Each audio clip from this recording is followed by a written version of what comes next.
Welcome back to Gaming Bros podcast. Whoa. Where we talk about video games. Most of the time. Usually. Most of the time. We're your hosts, Jacob and Spencer. Hey, it's your boy, Skinny Penis. Jacob, I want you to tell me about your skinny penis, because apparently you suck at RE4. You've been kicked from the chat. I was planning to bring back this super cool thing that we used to do called video game trivia. Oh, God. And that's only for happy hour segments, because then I swear a lot. 2 minutes ago, I fact-checked it before I did it, and it was fake on Reddit. Oh. I'm very disappointed. In myself, mostly. But what was it? What was the fake news? The German title for Ocarina of Time. Penis of the people. Das Flutenduten or something. German is not a real language. It wasn't real, so I'm very upset. Dumb. The actual German title is Ocarina v Dern or something. Horken, Yorken, Borken, Yorken, Borken. just everything in the Baltics is just fake. So yeah, we play video games, and Jacob played Resident Evil 4, and he got mad a lot. I struggled with RE4. Please tell me about this game. This is the 2005, I believe. Let me look that up. The OG, baby. Resident Evil 4.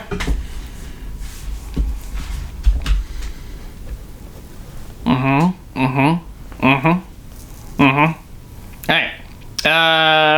Survival horror game originally released on the GameCube in 2005. The best gaming console ever known to mankind. I actually have a copy of it somewhere. You have a GameCube? I have a GameCube. You have it? You still have your GameCube? I won it several years ago. Yeah. What? Yeah. What? Yeah. You know that store in what used to be my hometown? Yeah. Right in downtown? It was shortly after they opened. They were like, hey, put your name in the hat to win a freaking GameCube.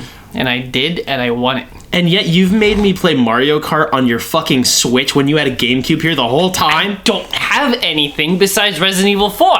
Because all the good games are like $150. Did you play it on the GameCube? No. No, yeah. Why didn't you give it to the bit? You don't want to play it in 4.3? I am a pleb. Also, I don't know if I could connect it to my super new TV. That's probably true. I think I have the pieces, but I don't know. Yeah, you'd have to dig around in the dad cable bucket. My cable bucket is so big now, I'm really proud of myself. I have so many fucking cables. You are almost a dad. Yes.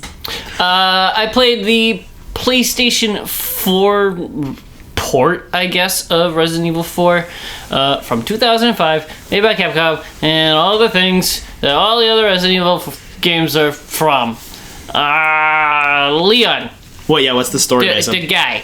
The blonde guy. The emo blonde boy. The emo blonde boy gets freaking hired by the President of the United States to go to a country that isn't the United States because some bad guys kidnapped the president's daughter. Interesting. This was the early 2000s. I'm actually struggling to make political jokes right now. This is the first.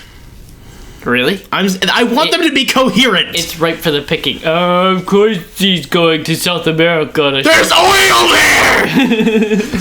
There's oil and we're gonna bring him democracy! The daughter was never real. Leon's a Fed now. I mean, he was already a cop anyways, so. So you spend a large portion of the game trying to find the president's daughter, and you finally find her, and you escape. And on your way to the escape helicopter, the game goes, oh shit! It's a Resident Evil game. We have to have a big building that you run around in and get lost and solve door puzzles. So this short little micro penis Napoleon Bonaparte looking French guy pops up out of nowhere and says, I've got a house and I've hidden the president's daughter again. You gotta go save her. Bowser? Kinda. But he's a micro penis Napoleon Bonaparte guy. That's every French person. I don't think he actually has a French accent. I don't know. He's got a funny accent. He's like the Scottish alien in Jedi Survivor. That thing is so weird. I love that little fucker. I love hearing the sound of his voice, but I hate how long the dialogues are. The story I haven't been invested in for like the last 8 fish. I just click through the dialogue hoping that there's a trophy for listening to all the dialogue, but I don't think there is. I think it's just when you finish collecting all of them. I like that they actually wrote out like actual dialogue for it, and it's performed well. It's good. It's a weird Scottish looking fish man, but like with a big ass mustache. It's so and he's got the fishbowl helmet. I don't know if he's keeping water in or out. I have no clue. You can't. I love him. I love him. We protect him. What was I talking about?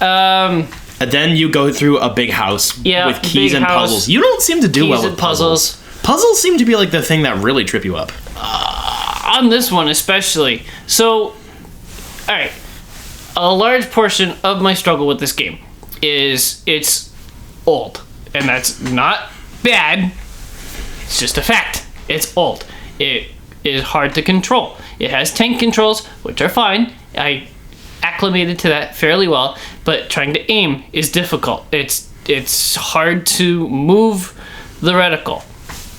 It's cool because the reticle isn't just like imaginary floating lines like you're watching a baseball game and they put up the imaginary strike box. God, I hate that. That's one of the reasons I stopped watching baseball. Shit.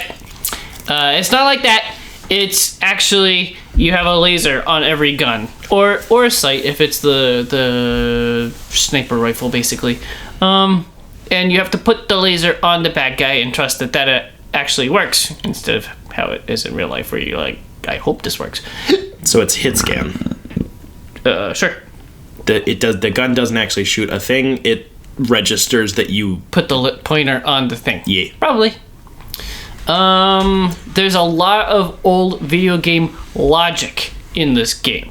A lot of the puzzles, or a lot of just how to interact with the game was like, I got stuck a bunch of times, probably the one that you saw, because I came to a room and all the doors were locked and the president's daughter was on a level below me, but there were no stairs, and I'm like, I don't understand how to move on from here.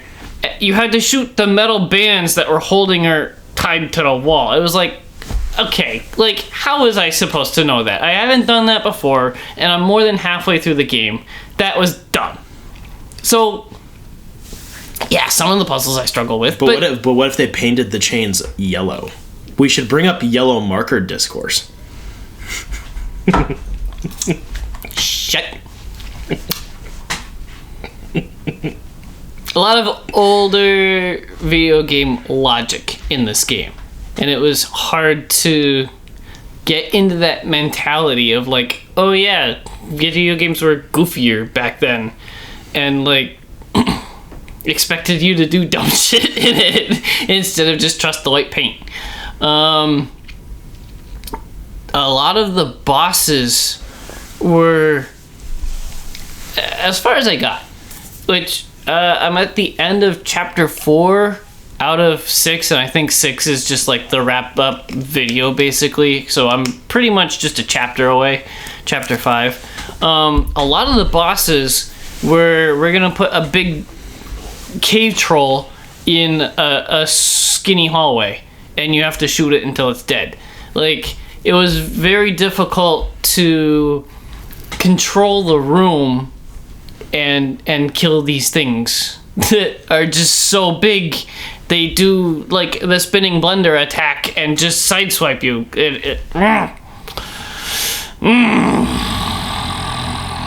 So it's not like throwing a hot dog down the hallway. No, it's the opposite. It's cramming a cheeseburger into a USB port? It's like putting a school bus in a hot dog bun? Now I'm just thinking of that stupid fucking Family Guy bit where the train rams into like the underpass and it's clearly just the train having sex with a hill. Okay. You make a lot of Family Guy references for hating the show. They stick in your brain, man. That's the problem. The older stuff was funny. Yeah. There's a guy that's helping me out. His name is Luis, and he helps me out until he dies. That was cool. There's evil cultists. They kidnap the president's daughter because they are mad at the United States, and this is their way of getting back. They're gonna infect her with the parasite blood or whatever, and then give her back, and it's gonna infect the whole country. Mwahaha. Oh, also we infected Leon too. A lot of the sections of levels were cool. There was a lot of care and put into them. You could walk in and most of the time see the layout of the level and strategize how you're going to tackle it. You can see where bad guys are placed and try to figure out, like, map your course through the level and then execute that. And that was pretty cool.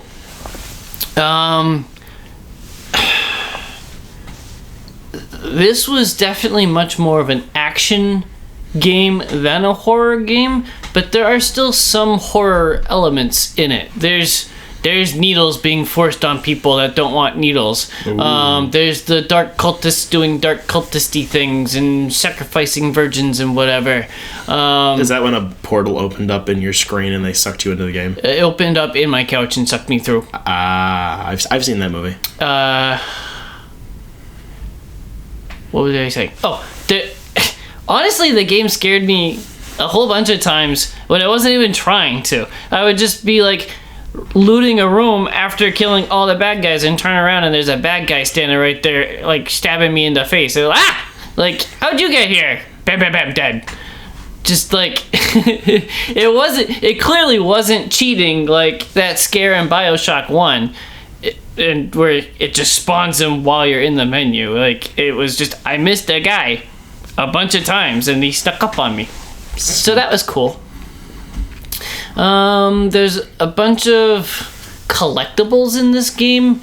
I mean, the past several Resident Evil games have had collectibles where, like, Resident Evil 2, there's the raccoon guy, little freaking bobblehead thing. There's like 8 of those that you gotta shoot or so, whatever. There was something like it in Resident Evil 3, but I don't care to remember what it was. It was the exact same system. I don't even know what it gets you besides a trophy. But this was like, in Resident Evil 4, it was like there's these 2 parts of this level. Gosh. Where there's like this little blue disc tied up in a tree or something, and if you shoot 13 out of the 15 blue discs, the merchant will have special items to sell you. He even says, like, hey, go shoot the blue discs so I can sell you this cool shit. Interesting. So those are cool. It helps make the levels a little bit more engaging because you're looking in every corner, looking all around for these little blue things to shoot. Isn't that did your, like, grandparents ever put, like, old CDs outside near bird feeders? No. I can't remember what that was about. It was just some random, like, rural thing I remember, and I don't remember why. Like pie pans, like the cheap disposable pie pans. I think probably those scare off or birds. Keep squirrels away. Yeah, whatever. I don't know. There's all kinds of shinies hidden everywhere, and a lot of the time you gotta shoot the shiny to get it to fall so that you can pick it up. And there's a couple of puzzles involving the shinies.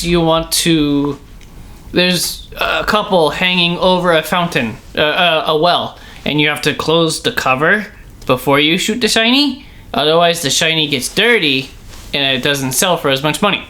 Wow. I didn't figure that one out until it was too late. There are gems that you can pick up and they slot into, like, crowns or freaking lanterns and stuff. You can sell the gems or the things that the gems go into separately, or you can hang on to them and try to slot all the gems into the thing and sell it for a really big price and get even more money out of it than selling them separately. Opals. Despite looking everywhere, I never got a full piece. I don't know what I was doing wrong, but it just never happened. A lot of the time I was like, do I hang on to this and try to fit something into it? Is this a piece of something, or is this the whole something and I just sell it? A lot of the remakes have been really good about, this is a valuable thing that you should sell for lots of money in the description, and that's cool. But in this one, it was like, I get it's a pretty necklace, but is there a gem that goes in the necklace, or do I sell the necklace? It has Colin's cat's ashes in it.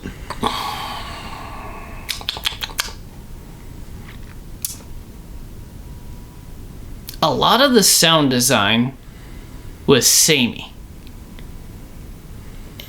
Again, it's an old game, but when the bad villagers say the same line all the time, it's like, kill the blood. It's literally like 2 or 3 lines that they yell through the whole game, and it's like, okay.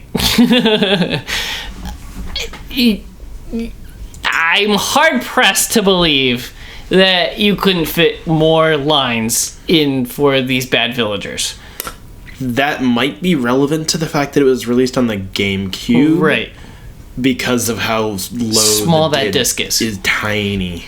So that might be pretty relevant. How was the music? I don't remember much music. The only music I remember is when, again, it's that combat hack of like, oh shit, I didn't kill all the bad guys because the music is still playing. But as soon as I kill the last bad guy, it bum bum bum, and it goes back to silence, or like the ambient sounds of where I'm at in the world. So there was really only combat music as far as I remember. Whack. And I don't remember a whole lot of it. It's just there to create tension because you're being chased by bad guys.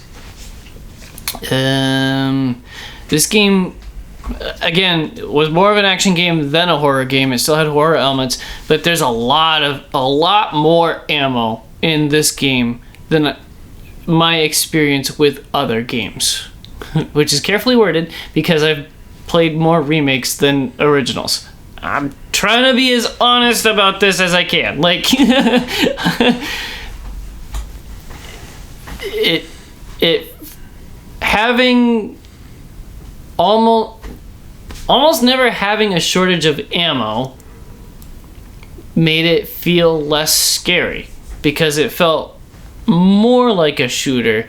There were times that I would run out and just have to cycle through, or even like have to sell a couple things I had extra. Spin kick. Spin kick. That was really difficult to trigger. So the square button is what you press to get the spin kick. But you have to be standing really, really, really close to the bad guy you want to spin kick. Like closer than knifing distance. And it would like briefly flash press square before the bad guy actually hits you, and then Leon stumbles back and you're out of spin kick distance again. I had a really hard time. I don't think I even spin kicked once. That's really weird. It was very difficult to trigger, and I didn't like getting that close. Strange. I heard that was one of the things they heavily modified in the remake. Yeah. Weird. Because if you know what you're doing, you've played it before a lot, and you know how the game works, then it's easy to trigger and it's overpowered. But not on my first-ish playthrough. Right. The knife is cool. It's got its own... Alright, so tank controls. You can't move while you're shooting, which is good. It adds to the tension. You pull the left trigger to aim, which brings out the laser sight, and you're trying to aim. It's never stable, which is weird. It's very weebly wobbly, which adds to the tension, and it's very frustrating because it's not one of the stats that you can upgrade. You're always weebly wobbly, which is frustrating. And then obviously right trigger to shoot, but the knife is one of the bumper buttons, and that pulls out the knife quick, and then the right trigger slashes with it, and you can have like a chest or head height slash, or you can point down and slash at your feet. That's way more involved than I thought it would be. I like it though. Yeah, that's... It's better than clicking the right stick to get a melee attack because it's more precise and it feels... I don't know. You get a better stance for it. You're more prepared to do a melee if you want. I haven't done my research on it, but this is I think it's one of the first games with adaptive difficulty.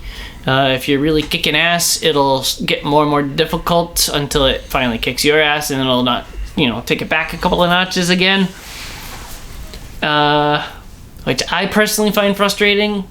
I think it would be better to structure the game design to make it fairly balanced as a run through, and then maybe have a sprinkle of the adaptive difficulty.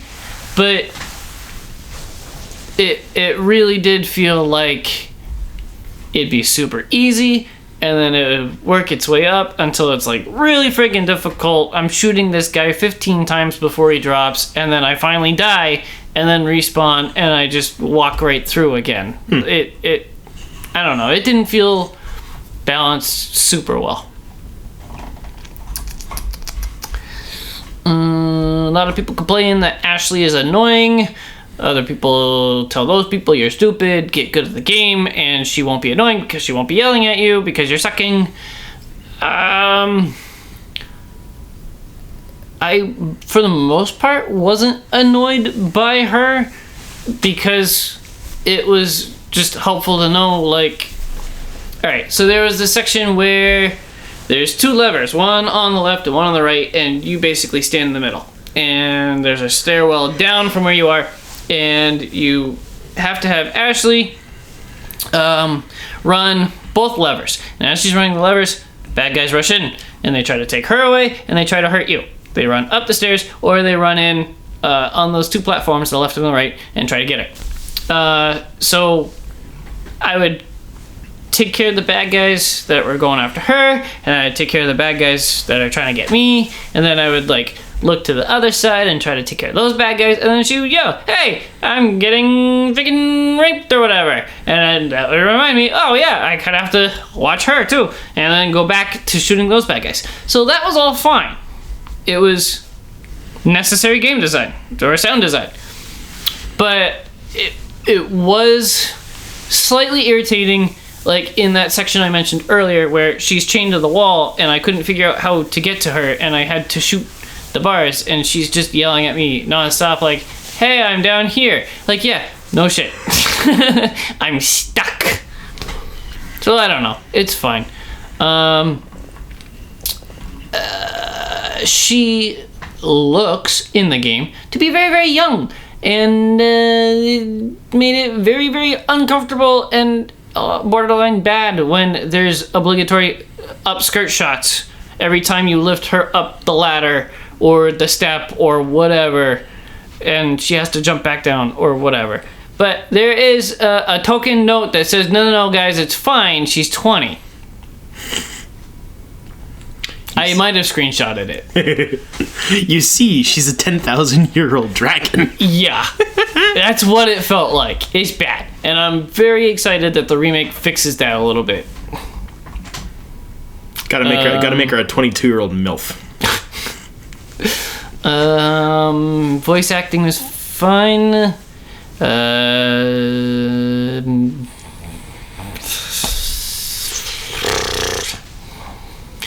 This is one of the most important games of the series, and that's fine.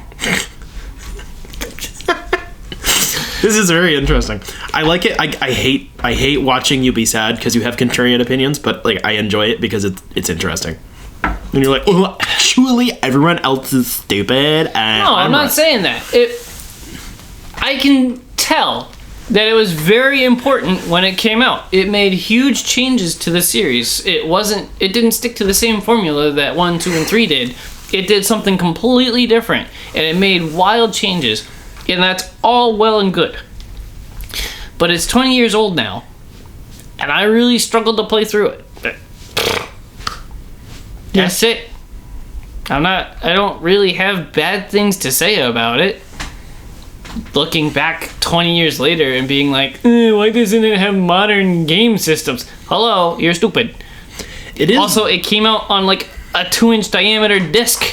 I find it very interesting that Dead Space, which is mostly just an RE4 ripoff, if we're being honest, in the most loving way. Kinda, it's yeah. very heavily inspired by. Yeah. And it only came out 2 years afterwards. Right. And yet has aged seemingly a lot better. Yes, Which I would agree. It's very interesting. Because I don't feel like people... I don't see a lot of people talk about how, like, RE4 aged poorly. Like, I've not encountered this before. But, like, judging on your usage of both of those games, we were both like, I don't know, Dead Space could have come out yesterday. I wouldn't care. Kinda. A little bit. Like, Yeah. yeah, the graphics would be rough, but, like that's it.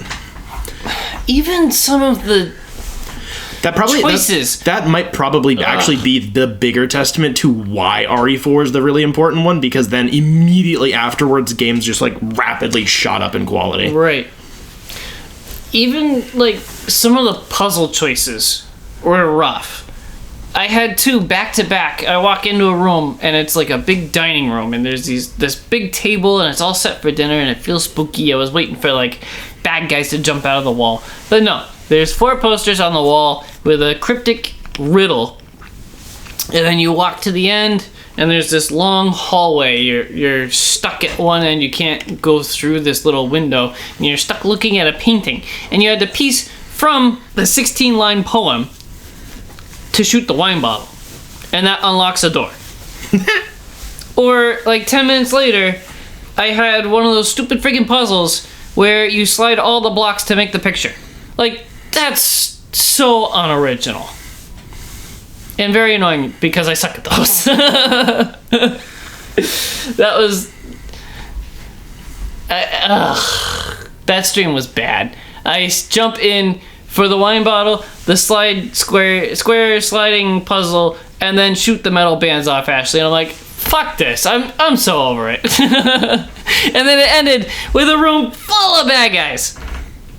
And then the game crashed. And the game crashed, and that was it. I went to bed. I haven't gone back since. It's just 20-year-old game on a new console crashes.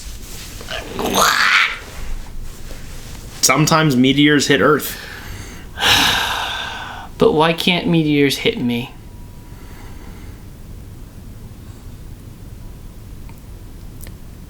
Because they're still too hot for you. When you wish upon a star.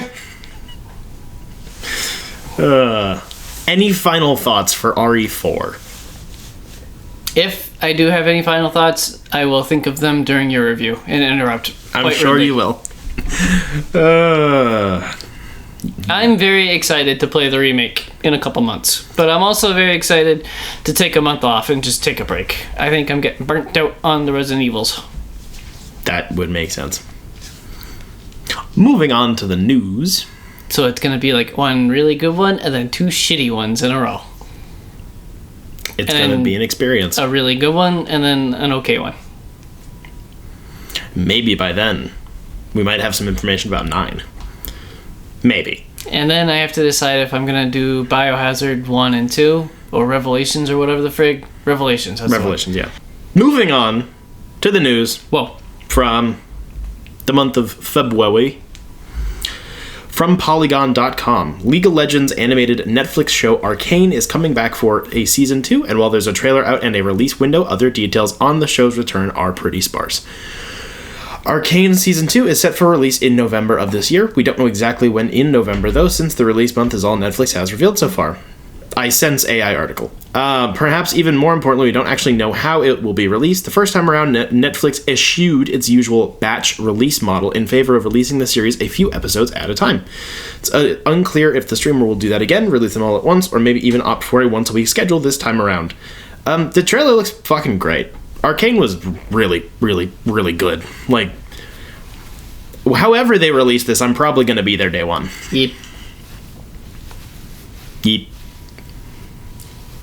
When is it again? I'm sorry. November? Yes. Happy birthday to me. From TechRadar.com, after months of speculation, HBO has announced who will play Abby in The Last of Us Season 2, and it's an unusual but nonetheless terrific choice. Yeah, okay, I'll be the deciding factor on that. In a post uploaded to HBO Max's Twitter account January 9th, it was revealed that Caitlin Dever had been cast in the hit show's second season. In a joint statement via Variety, co-showrunners Craig Mazin and Neil Druckmann said, "Our casting process for Season 2 has been identical to Season 1. We look for world-class actors who embody the souls of the characters in the source material. Nothing matters more than talent, and we're thrilled to have an acclaimed performer like Caitlin join Pedro Pascal, Bella Ramsey, and the rest of our family." I don't know this person. She's really good. She was very high in like the fan speculation circles for a while, and she was also my pick. Wow. I cannot wait to watch these two very attractive young people beat the shit out of each other. It's going to be great. Wow. From HollywoodReporter.com, filmmaker David F. Sandberg, my boy, former YouTuber, current YouTuber, who has spent the past several years in the land of superheroes, is returning to his horror roots. The Shazam Helmer has signed a deal to direct Until Dawn, an adaptation of the PlayStation horror video game being made by Screen Gems and PlayStation Productions. All three units fall under the Sony corporate umbrella. Gary Dauberman, the screenwriter behind the hit horror franchises It, Annabelle, and The Nun, is doing a pass on a script originally written by Blair Butler, who previously wrote Sony's vampire thriller The Invitation. First released in 2015, Until Dawn is an interactive horror video game that follows 8 friends and frenemies who are brought together at a remote mountain retreat with live or die scenarios featuring a mysterious killer, cannibalistic wendigos, a cable car, and a long-ago mining cave-in that reverberates into the present day. The members of the group must fight through their fear if they all hope to make it through the night in one piece. The game proved to be a surprise hit with critics and received numerous gaming awards nominations. It is very high on my list of things that I want to play very quickly. I think Sandberg's a really good pick for pretty much anything horror. He's fucking great. He does good horror. The two screenwriters are very big red flags, though. Both versions of the script sound not good. The Invitation was one of the worst movies of the year that came out. I think it was 2022. It was horrible. It is 50-50. Annabelle is also like 50-50, and The Nun is bad. Both of them. So I don't know about the script process. Yeah. I don't know about the game, but I know the game is good, and I know. But the game is supposed to feel like a shitty horror movie. It feels like one of those 8 friends go off on a vacation and all die. Yeah, but you do it smartly to critique it, not just to do it and be retarded. But I trust David F. Sandberg because he's a silly little autistic boy who likes making horror movies. Wow. I really should play this game. Like, pretty soon. It's sitting in my Amazon wish list, just staring at me. From Eurogamer.net. Machine Games has given us our first look at its Indiana Jones game, now officially called Indiana Jones and the Great Circle. Cock ring. And that's not all. We officially now know it is coming this year.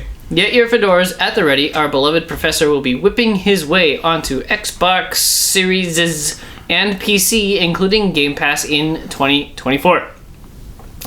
Thanks to the new footage, which was shared at this evening's Xbox Developer Direct, we also have some nice background bits about the upcoming game, which we will play through the eyes of Indy, as a lot of it is first person. It's the ideal perspective, the developer said.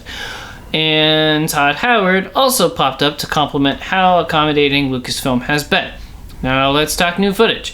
It, of course, all started with Nazis, with the Great Circle taking place between the events of Raiders of the Lost Ark and Last Crusade, and yes, Indy looks like Harrison Ford, complete with scar on chin. The developers talked a lot about the puzzle solving in the game, as well as the locations, which Machine Games are making as authentic as possible. While things start at Indy's college, he will also be making his way to the Vatican and further afield on the Great Circle's release. Can we punch the Pope? During all this globe-trotting, Indy will be working with another character, Gina, on his adventure. We can't punch the Pope because the Pope was still Catholic in the 40s. That's a diss at our current Pope. Francis will shoot you with a squirt gun. In the Pope mobile. With the Pope drip. He prefers to be called Ajax. She is an investigative reporter with a lot writing on this adventure. Villain-wise, we will be dealing with Emmerich Voss, who is described as an intensely psychological man obsessed with the human mind and manipulating it. Meanwhile, when Indy can't use his wits, he can use his whip, Machine Gun says. Nope, Machine Games says. This means combat, distraction, and traversal. This game is for everyone, the developer proclaimed. I'm excited for this because it's coming from Machine Games. They made the Wolfenstein games when they were good and bad, but also the good Wolfenstein games are good. And I can kind of see that influence in the footage of this game. It looks good. And you mean also it's got a lot of killing Nazis. They've got a lot in common. I'm curious to know how they balance the weapons, though. Like, is it going to be a lot more fisticuffs and whip than gun? Is your ammo going to be limited? Like, is it going to be like your ult weapon? I have no idea. Are you only going to have 6 shots and it takes forever to reload, or is it going to be a quick reload? I don't know. Okay. I'm kind of curious. So at first, I was a little off-put by being in first person. A little. And then I realized, if it was in third person, it would just be an Uncharted game. Mm-hmm. So no shit. Uncharted or Tomb Raider. Right. So, like, despite the fact that the transitions between first person and then the third person for, like, when you're doing traversal stuff is really weird. That looks funky. I think it'll be fine. I'm sure it'll be fine. It just looks weird. And it's kind of lame to not be able to just stare at Indy the whole time, but, like, I do get why they would want to make that change, because even if the rest of the gameplay plays pretty similar to those other games which are based off of Indiana Jones originally, then, like, I get why they want to make a distinction. Honestly, I think it'll make it easier to play than Uncharted. It'll make combat easier to play. You know where you're pointing the whip or the gun or whatever. But also, it'll make puzzles easier to solve because you won't have a third of your screen blocked by Indy's ass. True. The graphics looks pretty solid. Nothing mind-blowing, but I thought that the facial model that they have of Harrison Ford looks pretty good. So graphics look fine. They look like it's not done with development yet, but you know. Right. That's what I was gonna say. I bet the cinematics will get better, just based on how the cinematics for Wolfenstein looked. Those were absolutely amazing, and those are kind of old games now-ish. Yeah. So I bet the cutscenes at the very least will look stunning. Probably. From IGN.com, the first trailer for Knuckles is here. He knows the way. Giving viewers an exciting preview of the Paramount Plus Sonic the Hedgehog spin-off series featuring Idris Elba as the titular Echidna ahead of its release this April. The Knuckles sneak peek dropped along with the announcement that all 6 episodes of the star-studded event series will be available to stream on Paramount Plus in the US and Canada on April 26th. Other territories will find it on their streaming libraries on April 27th, with the exception of Japan, where the series will roll out at a later date. There's also an additional TV spot dropped during the Super Bowl. This actually looks kind of good. I didn't want to say it, and I didn't want to say it, and I don't want to like it, I don't want to like it, I don't want to like it. The visuals look better than the movies, and it's mostly because it's mostly just 3D animation. They're not trying to do as much human 3D model blending bullshit. And it looks like it's slice of life, kind of. Like, it's got a plot, but it looks like a lot of, like, Knuckles and Sonic fucking around the house. And that's the best part of those movies, is when they're just kind of shooting the shit. This looks... One, this looks like it was going to be a movie, and they said, no, we can pad it out to make it a TV show, and then we don't have a theatrical release to pay for. Maybe. But Sonic 3 is coming at the end of this year already.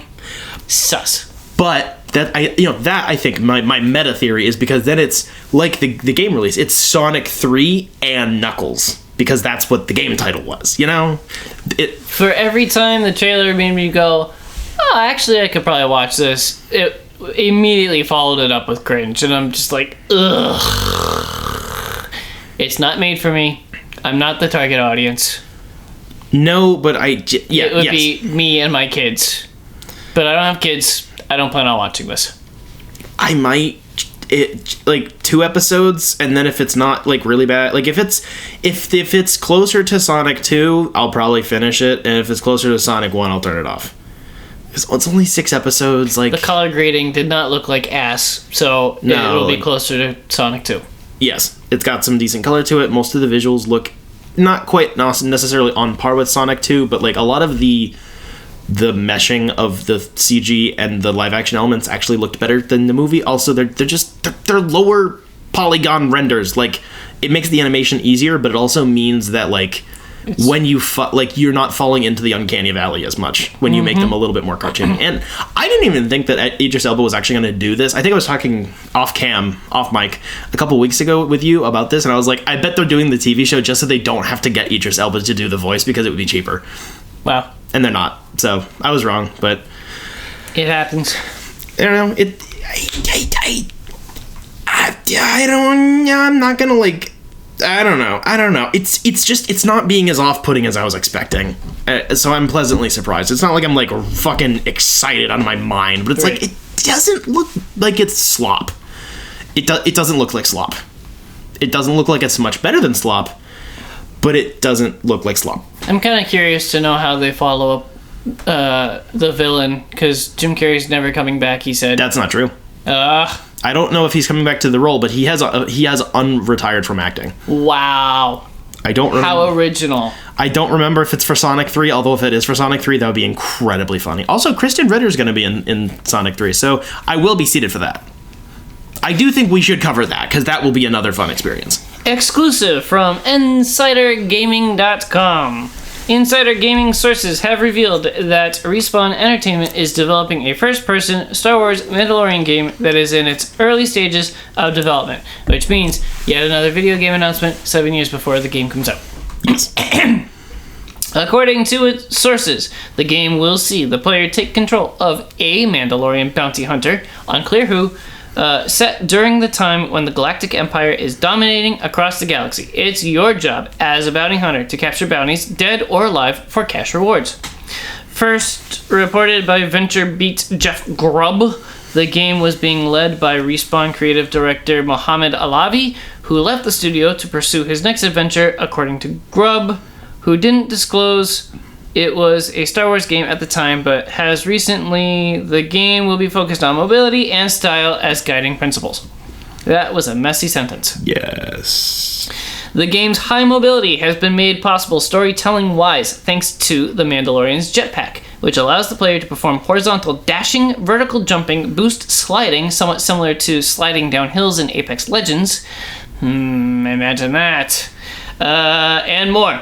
Sources describe the game as very fast-paced, and as such will reward players who play in this style. For example, the player's health will mainly regenerate based on successive kills. As to be expected, playing as a Mandalorian bounty hunter gives the player a wide variety of weapons and gadgets, including a wrist rocket, grapple hook, a visor for tagging enemies and bounties, and more. Watch out for those wrist rockets! This is exciting. This is Titanfall 3. Probably, yes. This is how I win. Before you came over today, I finally finished the bounty hunter side quest of Jedi Survivor. And there's somebody there that says, "Gosh, I hope I don't encounter you again." Wink, wink. The character even winked when they said it. I don't know if you would be able to see that, but sure. It's in my mind as headcanon. Anyway, like you said, it's Titanfall, it's Apex. I don't like Battle Royale, but Apex is a really good game. It's well made. For what it is, like, Yeah. it's a really good... Respawn is really good at making interesting weapons that aren't like Call of Duty. This is actually a real life gun. It's just like, no, it could be a real life gun, but it looks funny. It's got a swoop on it, or it's got a laser shooting out its ass, or whatever. Like, they're really good with design. They're really good with mobility. And those two things smooshed together make a perfect Mandalorian game. I'm really, really, really excited for this. Me too. I really, really hope they learn from Jedi Survivor and don't go for the big bad open world. It's 8,000 gigabytes of open land. There were some parts in the article that did say it seems to be looking more linear. I just dial it down just a hair. Yeah. Just a hair. That's all I want, a hair. Speaking of hair, yeah. Lionsgate released the first trailer for the upcoming Borderlands movie. The synopsis reads, Lilith, played by Cate Blanchett, an infamous bounty hunter with a mysterious past, reluctantly returns to her home, Pandora, the most chaotic planet in the galaxy. Her mission is to find the missing daughter of Atlas, played by Ramirez, last name, I don't know his first name, the universe's most powerful SOB. Lilith forms an unexpected alliance with a ragtag team of misfits, Roland, a seasoned mercenary on a mission, Tiny Tina, a feral preteen demolitionist, Krieg, Tina's muscle-bound protector, Tanis, the oddball scientist who's seen it all, and Claptrap, a wise-ass robot. Together, these unlikely heroes must battle an alien species and discover and dangerous bandits to uncover one of Pandora's most explosive secrets. The fate of the universe could be in their hands, but they'll be fighting for something more, each other. Do you want to take it, or can I? I'm gonna do it. I have mixed feelings. I'm expecting the worst. It's not going to be. It's going to be mid. It's gonna be so mid. It's midder than mid. It'll be the middleist. It's got a huge cast. Most of them are great. The trailer showed signs of a shitty script. The trailer showed signs of wanting to be Guardians of the Galaxy, which is the same mistake that Suicide Squad made. Not because Borderlands doesn't necessarily fit that, but like that trailer 110% felt like this was supposed to be a goddamn Marvel movie. It's gonna be a little sprinkle of something else in there, but I don't know what. And it, like, even in the paragraph you just read, it's going to be the power of friendship at the end. Like, yeah. It's gonna be fine. There's gonna be some cool fights and car chases and explosions. There's gonna be some good performances. But there's going to be a lot of cringe, too. I was I wouldn't say impressed with the visuals, impressed, but they were better than what I was expecting. It is cool how they translate it. A lot of the style is definitely there, and a lot of the costumes look pretty solid. I was impressed with, the green screening. I was expecting that just because, I swear to God, the volume in green screening the past couple of years has just fallen off the goddamn face of the planet. And also, Lionsgate has some pretty shitty green screen all the time. Yeah, and that actually looked pretty good. I like half the cast. I hate Kevin Hart with a burning passion, so I'm going to hate this character. Cate Blanchett is just getting a paycheck for this movie, 100%, which is fine. But it looked like she was trying. I guess. Kinda. I think Jack Black as Claptrap is great, obviously. Makes perfect sense. He's an actual voice actor. Yep. And I can't remember her name. The girl playing Tiny Tina. Black? Yes. I think she's a good pick. She's been in a lot of stuff recently, and she's really talented. She was the kid in the Barbie movie, and she was also young Ahsoka in the show, and a bunch of other things. She's pretty talented. So I think that looks cool. Krieg looks good. I like it. I know the actor who's playing Krieg, so that's pretty cool. But yeah, such mixed feelings. Some of it looks pretty cool, some of it looks pretty not great, none of it looks abysmal, but it's an original take on a mishmash of all of the games, and it's why? It did a decent enough job from the trailer of translating the art style of the game, Lilith's hair, or I don't know, the paint job on the cars or the guns or whatever. That was all cool. Krieg looks great. I don't remember. Broken caved my skull in. Yeah. I don't know. I'm thinking... I think I'll have to be 2 beers deep at the start of the movie. I think we should do that. I think we should do that. I'm thinking it's going to be more more of what my impression of Twisted Metal was than what your impression of Twisted Metal was. That's the vibe I'm getting, where it's I think the effects are going to be better, and I think it'll probably be a bit more entertaining, but you kind of want to defend it, even though it's not, like, amazing. You're like, well, it's not dog shit, and it's got some effort put into it, and it's not, like, soulless, like, the Mario movie, where it's just literally, like, make corporate product, you know? Like... I don't know. We'll see. When does it come out again? This year. I think it's November. Ugh. A lot of shitty movies in November. Dude, back-to-back Borderlands and Sonic 3, let's fucking go. We'll just go to a theater and get a pitcher of, like, booze. Just a big beaker. So much for going sober this year. You dork. Maybe next year. Sure. Oh, it's my turn, isn't it? Yes. Oh, this is the article I was most excited for anyway. Agabugo. I almost pre-ordered this the day I sent it to you. Wow. I know. From Kotaku.com. .com. Two incredibly popular Star Wars games, 2004's Battlefront and 2005's Battlefront 2, are coming back in a new classic collection that will bring 64-player online action to consoles for the first time, as well as other new features and bonus content too. And you won't have to wait long, as these classic Star Wars shooters are launching on PlayStation, Xbox, Switch, and PC in March. I think it was the 24th or 27th, something like that. Revealed 4 days ago, February 21st, during Nintendo's latest Direct, the Star Wars: Battlefront Classic Collection contains both Star Wars Battlefront and its sequel in one package. These two games, developed by Pandemic, rest in peace, were primarily third-person shooters that played a lot like EA's Battlefield games, with large open maps, vehicles, and objectives to complete. To be clear, these aren't the same Star Wars Battlefront games developed by DICE and published by EA in 2015 and 17.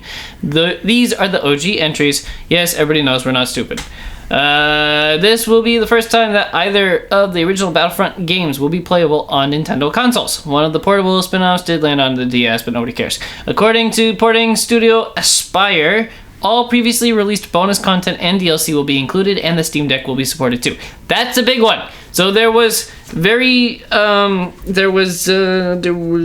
unique stuff per console. I think Xbox had 2 characters that PlayStation didn't have, but PlayStation got maps that the Xbox didn't have. It's all collected. Everybody's getting the same shit. And it's like $35 for both games. Yes. Amazing.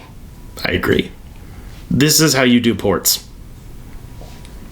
I'm curious how the servers will do, because it doesn't sound like it's smooshing the two games together. It sounds like they're going to be separated. So people are going to be trying to play Battlefield 1, but everybody else is going to be playing Battlefield 2, it sounds like. So I'm kind of concerned about that. That's a generality, but I would imagine a lot more people are just going to go straight to Battlefront 2, and it's going to be harder to find matches for Battlefield 1 if they aren't squished together. Probably. I don't know how to... That's one of those things where, like, all options have equal positives and negatives, and you just kind of have to pull the trigger on one of them. If you squish them together, it'll be the MCC all over again, because different engines or whatever. Right. From Kotaku.com, after the welcome reception of the Super Mario RPG remake just 3 months ago, Nintendo is back with another remake in the form of Mario vs. Donkey Kong. The original 2004 title on the Game Boy Advance was a charming puzzle platformer that pits the two titular stars and age-old rivals against each other once again. Notorious enemies, monkeys and Italians. But how does the remake handle the jump from GBA to Switch? Based on initial reviews, Mario vs. Donkey Kong is as charming as ever and a fun time for any puzzle fans out there. Return to Monkey. Yes. The remake of Mario vs. Donkey Kong gives the graphics an overhaul and sports a new higher quality recording of the game's soundtrack. You mean it's not in, like, fucking 16-bit. Mechanically, it's largely identical to the original game, but the remake adds 2 new worlds, a casual mode without time limits, and local co-op. It appears as if these additions are all welcome, as is the prospect of having easy access to this GBA game in a new form, but there's also a feeling that this signals a sort of filler era at the end of the Switch's lifespan. Uh-huh. I agree with the whole thing. That's neat. Awful lot of remakes lately. I agree. It's neat. It's cool. I'm waiting. I'm still Nintendo resistant, despite how many of those games I know I will like or have played and do like. I just, it's a lot of money. It is. It's a lot. It's a lot of money, and it's Nintendo, so it's a lot of fucking money. Yep. Shit never changes. Right. But it does look pretty good. And it's good. Like, especially going from portable to half portable. It's a big jump. It's Yep. nice. It's nice. If this is $60, that'd be a ripoff, but I have a feeling this is gonna be like $20 or $30.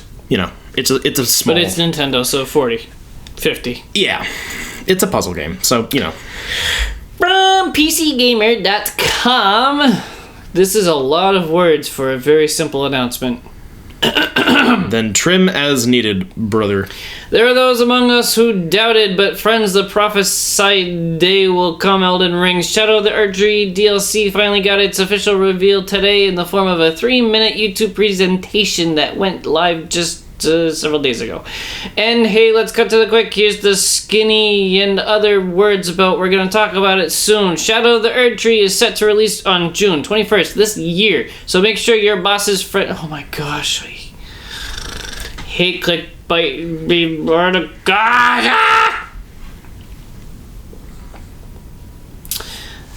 FromSoft crammed a lot of lore into the 3-minute reveal. The main boss of the trailer showed off looks to be a fellow named Mesmer the Impaler.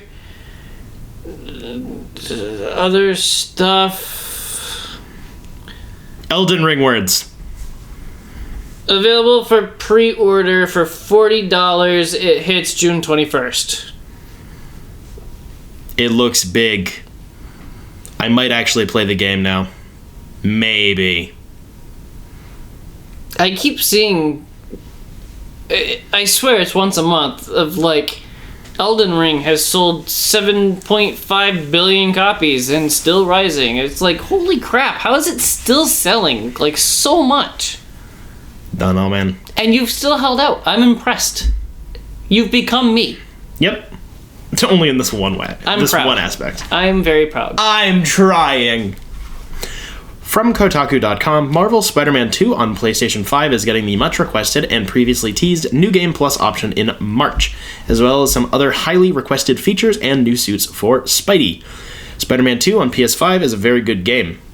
Okay? Wow, but when it thank you. launched in October 2023, it was missing some features a lot of players really wanted. Top of that list was New Game Plus, an option to let players replay the main story with all their powers and abilities. Insomniac initially suggested that an update adding New Game Plus and more would arrive before the end of 2023, but plans shifted in December and Insomniac delayed the update until earlier 2024, and now we know precisely when the anticipated update is landing. In a tweet posted on February 7th, Insomniac Games confirmed that the New Game Plus update would arrive on March 7th. While the developer hasn't provided the full patch notes yet, it did promise that a complete list of features being introduced in the update will be available closer to launch. Stop launching games when they're not done. This is all I have to say. At least it's getting it. So we have the light side of the Force, where games launch and they patch in New Game Plus later. And then we have the dark side of the Force, where games launch and then they patch in a gacha store later. That's true. Hopefully it's the first one. To be fair, like, New Game Plus is not the end of the world in terms of something to launch post-launch. Like, I get it. Yeah. I would prefer if it was in the box, but, like, I do get that one can be kind of complicated on, like, a technical level because of how... Balance. I was going to say skins and, like, re-rendering cutscenes and stuff, but whatever. Like, there's a lot of things that go into that, but also... You should still... The Spider-Man 2 needed another, like, month or two to cook. Like, 100%. It was pretty clear at launch that it wasn't quite ready. From Kotaku.com, Editorial and creative workers at the popular video game and entertainment site IGN announced that they are unionizing with the news guild's CWA. Launched in '96 as the Imagine Games Network, IGN was originally 5 different websites covering different consoles and online games. Eventually, the sites were housed under one consolidated brand and began to cover more than just games, including comics, movies, and TV shows. In 2013, IGN was purchased by media company Ziff Davis. The website has since grown into the biggest video game outlet in the world and one of the most popular entertainment sites on the internet, with over 470 million monthly visitors in December of 23 alone. The staff who are responsible for that success are now forming a union. On February 6th, the IGN staff officially announced the IGN Creators Guild, a new union made up of just over 80 writers, editors, and content creators. IGNCG expects Ziff Davis to voluntarily recognize the guild because over 87% of eligible members have signed union cards. The IGN Creators Guild will be separate from the pre-existing Ziff Davis Creators Guild, which is also part of the News Guild CWA. Especially at IGN, I think that would be a very good thing, because IGN's bad. I sadly have to cite them sometimes, like in the next article, because they get so many fucking exclusives, but like they are pretty notorious for treating their staff like garbage and like churning through interns like crazy. So do you think the AI they use to write articles is getting unionized too? I hope so. But also it's AI, so I want it to die. Maybe. Yeah, I don't have a smart remark for that. Do you think the AI that writes their articles is called Ignatius because it has IGN in the name? They probably would do that. You would do that. From IGN.com, as part of the first State of Play of 2024, Kojima Productions debuted a brand new trailer for Death Stranding 2 on the beach. Death Stranding 2 Electric Boogaloo. Norman Reedus appears in the trailer, where we get a glimpse at this armory where he gets a tour of a ship. His character, Sam Bridges, is working for a civilian outfit called Drawbridge, who is a generous patron. Sam is once again setting out to unite the world and bringing new areas into the network, and he's carrying a strange little puppet who hangs at his side and seems to move at a lower frame rate than the rest of the game. The trailer suggests numerous environments, suggesting that it will be considerably more ambitious than the previous game. As part of the gameplay, we also get a glimpse of Higgs as a robo-samurai character who looks like Sting and wields an arc welder-like electric guitar. Yep, it's a Hideo Kojima game. Yep. We also get a hint of BB-28's fate and numerous other characters making a return as well. I watched the trailer and I was like, what the fuck is going on the whole time? And then it said by Hideo Kojima and I was like, oh, I get it now. I'm actually really impressed with how quickly they put this one out, because I feel like Death Stranding didn't come out that long ago. It was like 2019. That maybe? was all a joke and you took it seriously. I know, but you're right. I know. It's a joke technically, but it's true. No, the trailer is like, what the fuck is going on? I haven't played Death Stranding, so Yeah, I'm so lost. But especially post-launch, it seems like a lot more people have come around on it and started to appreciate it a lot more. Like, it has flaws, but like it seems like people are a lot less like, oh, walking simulator now. Like they've understood what it was going for now. It seems like a steep hill to get into it, but then once you finally crest the hill, everything gets good and wow, oh my gosh, and all the baby's things. in the pod. Yeah. So I don't know. I haven't played it. Hideo Kojima, we trust. I have stayed way away from spoilers. So I really don't know. I was wondering as we were watching this trailer, like, oh, when you killed the other guy, and then he killed that guy, and then the other guy died just because he could, it was like, well, did that just spoil the first game for me? I don't know. I have no idea. I just love the subtitle on the beach. Like, it's not just 2, or Roman numerals 2, or a subtitle. It's 2 and on the beach. Like, it sounds like a fucking Mario game. It's so funny. You see, it actually stands for OTB, which is the head corporation in the company, and it's a sign that it's gonna take over the world. You should have been able to deduce all that, because it's made by Hideo Kojima. That's true.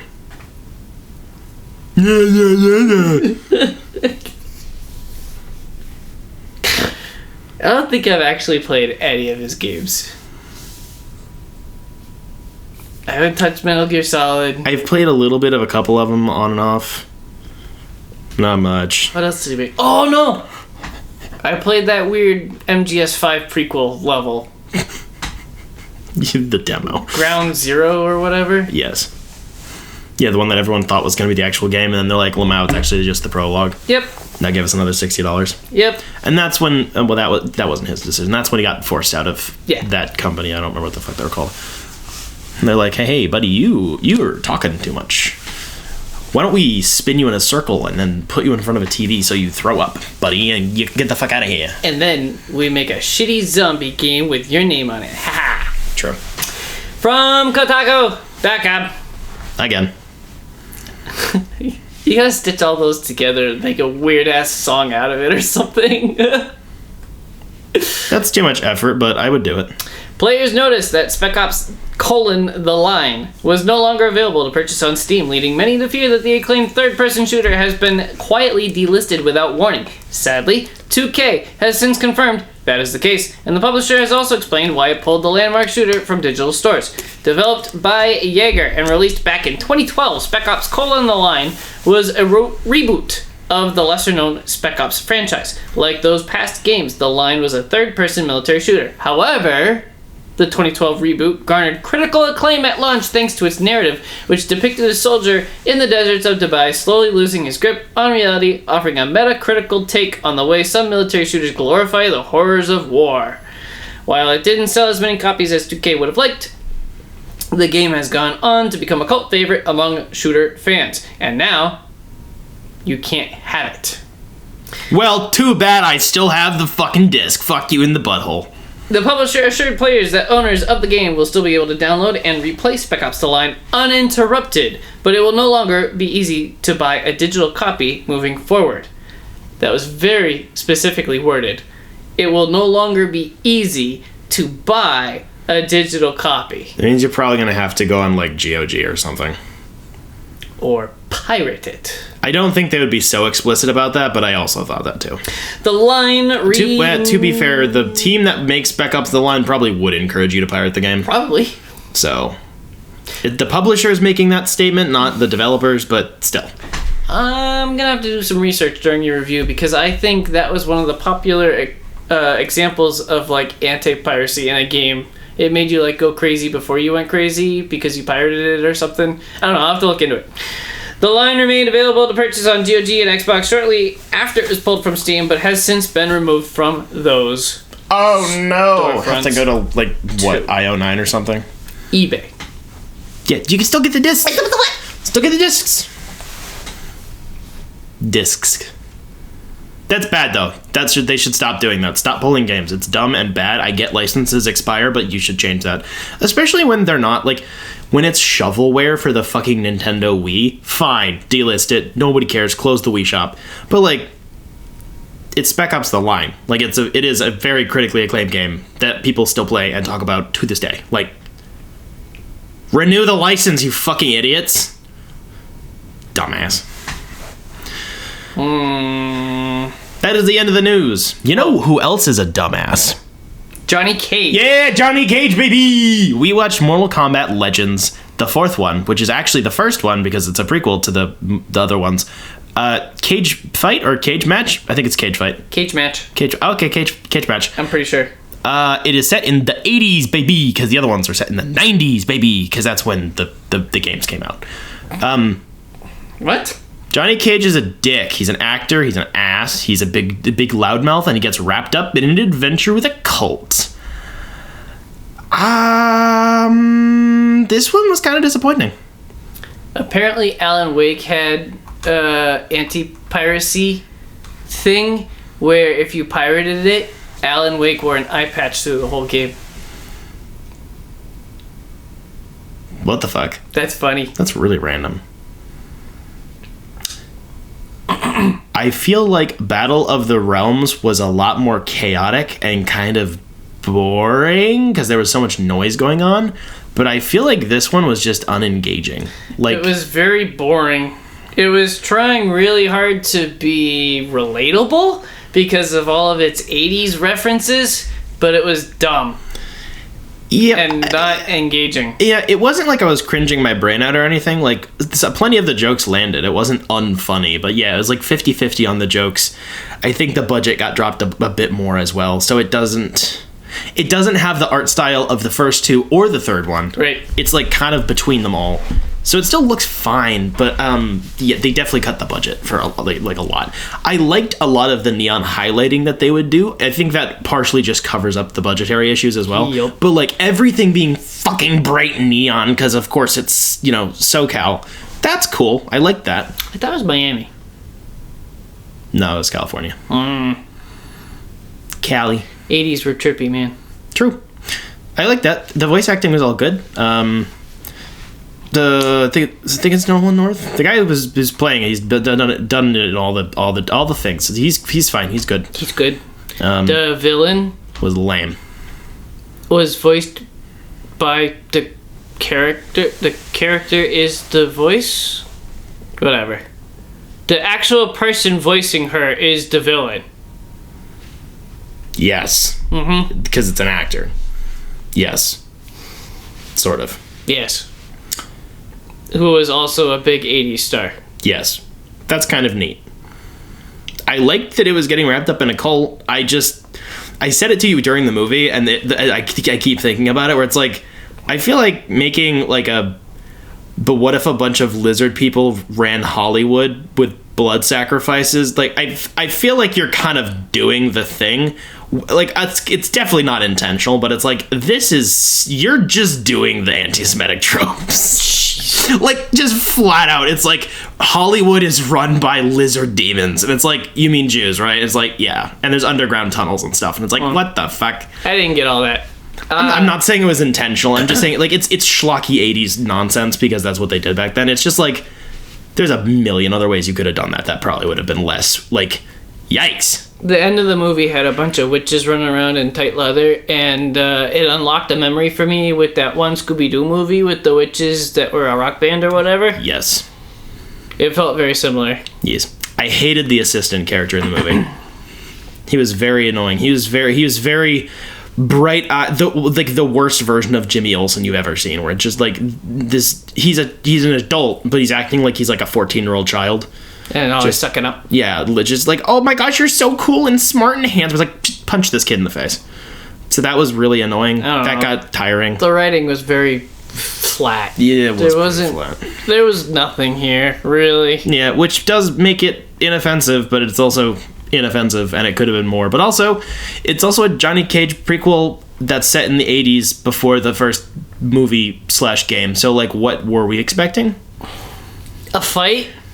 There was hardly any fight scenes. I did respect the fact that when they did do violence, they were just like, yeah, we just splattered a chick with a car. Like, I liked that when it, like, really randomly got violent, but yeah, there was not enough of it at all. They were trying, but I don't think... I don't know, underground fight rings or something. I like how it ties into the original tournament. I think that connection was handled pretty well, where it was... a character whose name I don't remember, being sent out by Lord Raiden to find such and such Earthrealm defender, and then we see at the end of the movie he's like, I'm gonna go on an island and shoot a movie, and we're supposed to be like, he's gotta do the thing. That was fine. But like, yeah, his character arc was incredibly boring and flat. The movie was horny, I'll give it that. Kinda. Enough. This is the one out of the four I think I would definitely rewatch the least. Yeah. For sure. Battle of the Realms at least it was really overly stuffed and messy. That was the second one, right? Yeah. It was the direct sequel to the first one. Yeah. And they really crammed in the third act in the end of it, but like at least it had a pretty big tournament section in the middle. Yeah. And the first one is just really good. Yep. And the third one's really good. Yep. This one is just like this one's like white bread. This is the lower end of mid. 2.5 stars. That's the middle of mid, definitionally. Three's mid. You know what mid means, right? It means middle, right? Medium. Right. Yes. Which would be 5 out of 10, which is a 2.5. But out of 5 stars. Right, which is 2.5. That's literally dead center. We gave it the same rating. I know. But I mean, it is mid. It is, but it's not just mid in the, like, there's mid in the way that's, like, kind of, like, Battle of the Realms was kind of mid, but it also had just enough, like, little spice thrown on top where it's, like, it was not good, but it was, like, solid. Mid positive is 3 stars. Mid derogatory is 2.5. I would say mid derogatory would be 2 stars. And then mid, true neutral mid is 2.5 stars. And then, yeah, good mid is 3. This is the worst of the 4, though. Yep, easily. They did confirm they're doing another one. I have no clue what it's about. I think it involves a bunch of ninjas or women, so that'll be cool. It'll come out next year because that's exactly how all of these work. It has ninjas or women or blood or something. Preferably all 3. I'm just kind of hoping that this one's more of a dud than like a decline, because they're still making a lot of money off of these. Yeah. So it's not like they can't put the budget in it. Maybe, I don't know, take a 1-year hiatus, consolidate some assets, and then even with the cheaper animation that the third one had, it still had a lot of care put into it, and it was one of the more enjoyable ones. So it's not all budget.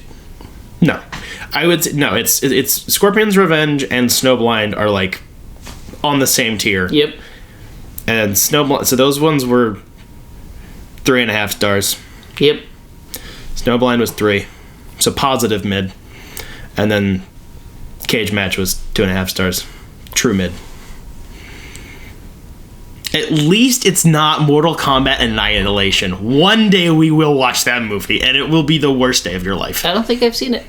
It's the sequel to the one from the 90s. Mm-hmm. I mean, the one from the 90s was actually, like, kind of fine. Mm-hmm. It's kind of the same level. I remember you talking about it several years ago. It's like the same level of quality as the current one, where it's like, wow, this is like the same thing. And then the sequel was just the most godforsaken thing you've ever seen in your life. That's nice. Directed by the same people, too. Wow. So, really funny. Meh, we watched it on Max. It's fine. It's streaming fodder. Yep. For sure. These are all direct to VOD, but this one is the one that, like, definitely feels like content, not a movie. You know, it doesn't feel like content, but also feels like a movie? Is it Alan Wake? Alan motherfucking Wake. Is he a Wake? He is literally me. I have somehow avoided playing this game for fucking almost 15 years. And now I play it, and it's like the best thing I've ever done with my life, despite the fact that I have plenty of criticisms. Why did I avoid this? Why am I stupid? I don't understand. I'm dumb. You should talk about it. I'm going to. So I played the original version on Xbox 360, as well as both of its DLCs, which were an additional $6 or $7 a piece, I believe. They play directly together, like as an epilogue. And I also played the remastered version, which includes all of those DLCs in the same package. I'm going to basically talk about the game, and then I'll do like 30 seconds on the remaster at the end, because not much has changed, and it's not like it's a remake, so there isn't a lot of like differences to discuss. So the premise is certified hood fucking classic. Alan Wake is a writer who's popular, but he's not actually that good, and also he's kind of a shithead and a dick, and his wife is weird, and they like don't always get along and stuff, and they have problems. He's like a person. He's just a normal guy. And he like has massive writer's block and does drugs. He's having massive writer's block, so him and his wife Alice take a vacation to Night Springs in Washington, because everything needs to be in the Northwest because it's great. So they go to this little town, they're taking a little vacation, and a lot of shit happens. I refuse to give a plot by like a beat by beat plot synopsis, because there's so many good fucking twists in this game, and most of them are still like unspoiled for the public, which is great. I had none of this spoiled for me, like at all. So that's awesome. Yeah, so him and his wife go get a rental place, and she fucking disappears. she like gets pulled into the lake that it's on. She gets poofed. She got bamfed. Ooh, that's a violent poof. Yes, and then Alan fucking blacks out for a week and gets into a car crash and has no clue what the hell just happened. And he finds pages of a manuscript for the next book he wanted to write that he doesn't remember writing. And they also are predicting the events of the game as you go along. Sounds sussy. It sounds like the best fucking thing ever invented by mankind. Holy shit, this sounds so good! Brainworms. All the brainworms. There's a lot of other twists on top of that, but that's like the gist of it. God, there's so many good spoilers to get into, but like I shouldn't. Story and theme stuff is fucking A tier. It is just deep enough where you can look into it. You can do your theories and your charts and your color theory and literary analysis, and that's valid and fine, and you will get more out of the game if you do that, but you don't have to understand the basics of the game. But also the game is about very metatextually about the creative process and like mental health struggles and like depression and alcoholism and stuff like that. And also you use a flashlight and a shotgun to shoot weird zombie ghost men. So, like, it's the coolest fucking thing. You're scared of your own shadow. The whole game is literally using light to dispel darkness. It's so over the top. It's nutty. Like, it just says its themes every other sentence, and I can't blame it. There's a lot of conflict between different, let's say, parties involved in the story that are representatives of light and dark, balance and nature and all that stuff. Oh, it's so good. Oh, it tickles my brain. Oh, it tickles my brain. You know when a dog, like, starts scratching behind their ear and then they go nutty? They start smiling. That was me when I played this game in one fucking sitting. Oh! I haven't enjoyed a game this much in so fucking long. It's insane. Partially, it's also because I'm on different meds now, and I'm actually feeling emotions lately, so that's been an interesting change of pace as well. But it was wonderful timing. Yeah, so story and theme is fucking great. There are some theoretical plot holes which are some of them are left out because I think some stuff hit the cutting room floor in terms of like segments of the game. Some of them are explained in the 2 DLC packages, which take place after the main events of the game and are basically all just a dream sequence, to be really vague about it. Some of them are explained in the follow-up kind of mini game, and then I'm assuming a lot of it's followed up in the sequel that took 15 years to get off the damn ground. There's also some stuff that is cut out because they made a TV show for this. Like, they're currently making a TV show for this. Like, it's in production, or I think it's in pre-production. They're going to make a TV show version of this because a lot of this is based off of like TV structure and tropes and stuff. But like before the game came out, they made a season of television about the town and just the random fucking people that are in the town that you encounter during the game. I haven't watched it yet, but it doesn't look too bad, and I really want to. So there's definitely a bunch of information in that. I believe there's also some expanded lore books, which is insane. So I need to find those and read them and obsess over them for the next 10 years. So there are plot holes and some inconsistent logic and stuff, but also most of the game is hallucinations and dreams and like magic, basically. So even if like maybe a particular quote unquote plot hole bothers you, on the whole, like they don't really add up to like a problem. It's like it's more, a lot of it is like a philosophical question. Presentation is fantastic. The menus and the user interface is all great. The UI in gameplay is very simple but extremely straightforward and very functional. It's really clean. It has a really good depth for being a third person over the shoulder game. It has a lot of depth behind Alan. The few things that you have in your user interface on screen are minimal and mostly contextual. So quite often you can just walk around and the only thing that's on screen is your health bar and your compass. And sometimes your objective. It's fucking awesome. It's very immersive like that. The menus are really snappy and well put together.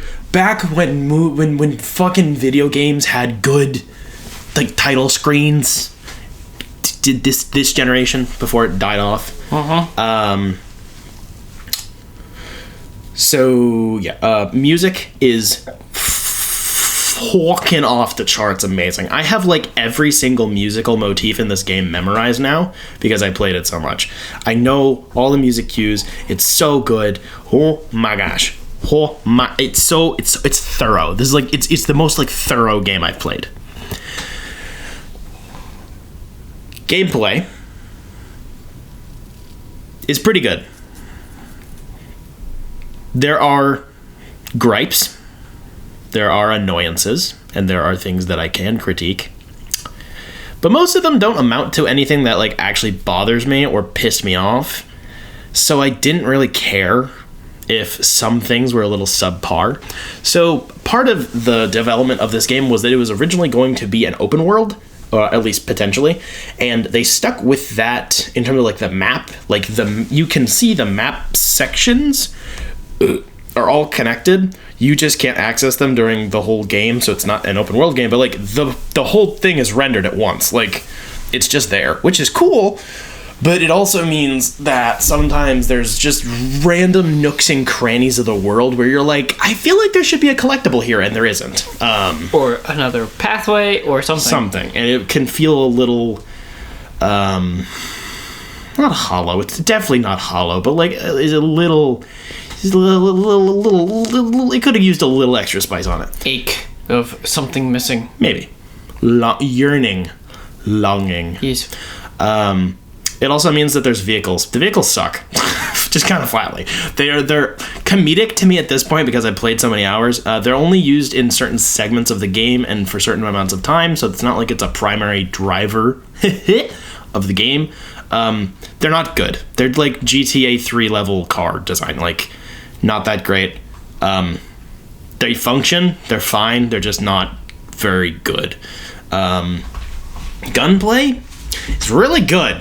Like, it's weird because it's really shallow.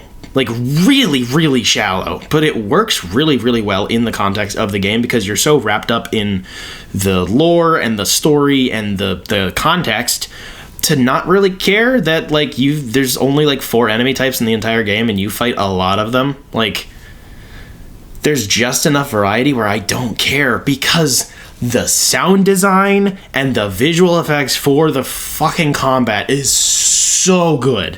When the hunting rifle go bang, and then my controller vibrate, I just peed a little, you know? Like, all the guns sound fucking immaculate. They got big oomph. The recordings are done really well. It's really, really satisfying to do stuff in combat, even though there is, like, zero depth. The base mechanic, I guess, is that you have to damage enemies basically shield by using a flashlight or some other light source like a flare gun, torch, whatever, before you can actually start damaging the enemy. It's so cool because you use the left trigger to brighten your flashlight, and then that's what starts like decreasing the battery life. And instead of it being like a HUD element, the reticle of sorts, I guess, is literally the beam of light from your flashlight, and also it's like a glare effect. Like when you see basically the enemy's health bar shrinking, it's literally like a lens flare type like artifact, which is so fucking awesome. It's so smart, and it looks good, and it doesn't take away from the game. It makes it feel immersive.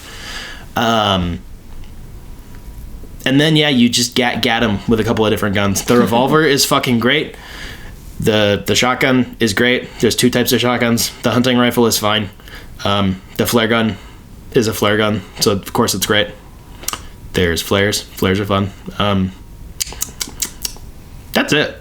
Like, there is very little to it, the combat, but somehow, with the combination of bright red barrels, randomly placed, like, lanterns and street lamps and stuff, it's intense, and it can be frustrating and kind of hard, but I really never felt like this was unfair.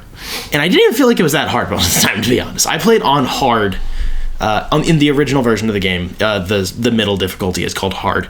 So, yeah, like, I died plenty, but, like, it never was like, that was bullshit. It was more like, I just fucked up something dumb, you know. I'm just a dum-dum. I think there were 2 times that I was like, that I actually died. And it was like, I could tell I was preparing for like an ambush of like, you covered the one guy while he does the thing, and then you just get hundreds of bad guys trying to eat him, and you have to chase them all away. But the game did pretty well, as far as I remember, stocking you up on like flares and flare gun ammo and whatever. Yes. So it always makes you... It telegraphed what it was about to do. Yes, and not in a way that felt like cheap, where it's like, wow, look, big open room, I bet it's a boss. Like, right. it feels intentional because you're in a story being written by you. Like, it works. It gets a lot of creative license because of that. Like, you can say that that's a cop-out, I think you're dumb and boring, but like, you can say that. But yeah, the combat loop is really, really satisfying. Movement is fine. It's not great. It's not super exciting. The sprint is realistic. Alan's a writer and an alcoholic. He can't run very fast or very far. He cannot outrun any enemies. So I appreciate that. He gets winded in like 5 seconds. It's just useful enough. There's a dodge mechanic, which I think is really cool. You hit the sprint button and you move the left stick in a direction to dodge out of the way of an enemy attack when they're like throwing a pickaxe at you or whatever. It can be pretty glitchy, but it works well enough. And sometimes it adds in some slow motion just to be really fucking cool, because it was 2010 and that shit was cool back then. Mm-hmm. Yeah, I guess the only other movement there really is like jumping, which is not good, and you basically just jump to get unstuck. Like if you're stuck on a tree or a rock. Like you don't really need to use jump for pretty much anything. And you can climb ladders. There is not much traversal in this game, which is fine. If anything, it's good because it has that level of like 2010s games where like you can kind of just walk on anything. Like you don't have the power to do it. Like you the character can't jump that high, but like there are not like invisible barriers or like random walls of nonsense. Like you could, if you pulled some Halo CE plasma grenade inside a Warthog bullshit, like you could go anywhere on this map. It's really, really rare that it has like actual limitations on where you can go, which is very cool.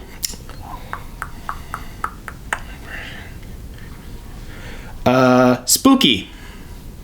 Game is spooky. No, it's not. I said spooky. Spooky is not scary. I know. It is spooky. It is spooky. I like spooky. I'm not always a big fan of scary. I like spooky, and I love how spooky this game is. There are some jump scares here and there, and there's also a lot more like horror movie references than I expected.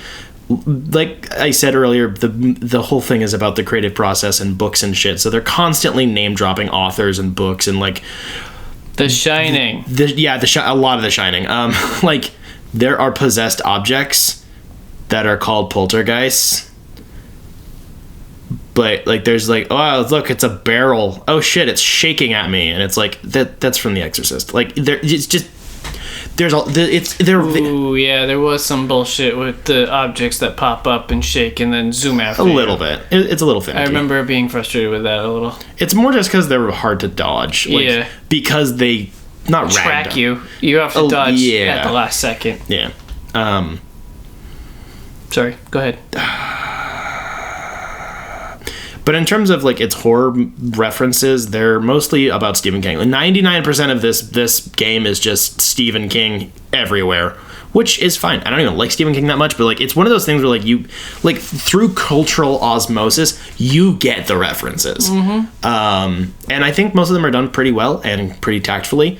Like there's an achievement for disintegrating a car with your flashlight, I think, or something like that. That's like, haha, it's Carrie, or not Carrie. Christine. Thank you. You're welcome. Something like, there's stuff like that all over the place. Imagine being one of Stephen King's exes and he names a demonic car after you.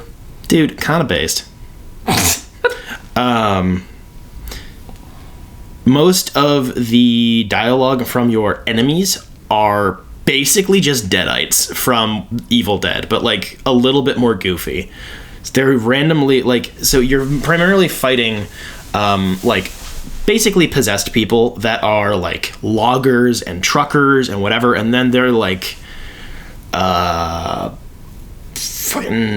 or like sheriffs and park rangers and stuff, and they're like, don't stray from the path, as they're like coming at you with an axe. Like, it's, and they just have enough like voice warbling on it where it's like, this is definitely an Evil Dead reference, but like it's goofy, but also it's a little unsettling sometimes when I randomly run into the woods and one of them fucking appears in front of my face because it spawns in, and then they're like, don't walk alone at night. And it's like, geez, I'm fucking back up. You know, it's just the right amount of spooky and like mood. It's mood and atmosphere, way more than it is scary. There's also a lot of Twin Peaks. Yes, I have no familiarity with Twin Peaks. I've never seen it. I'm going to do it because there's so many things I like that have Twin Peaks all over it. Yeah. But like, I still haven't done it, which is really weird. I think I saw the first episode. I was like, that was really slow and boring. I never went back. It seems like it's a thing up my alley, so I have no idea. Head up ass? That too. Yeah. Yes. So yeah, the game ends on the plot ends, but it ends in a very different place than where you start.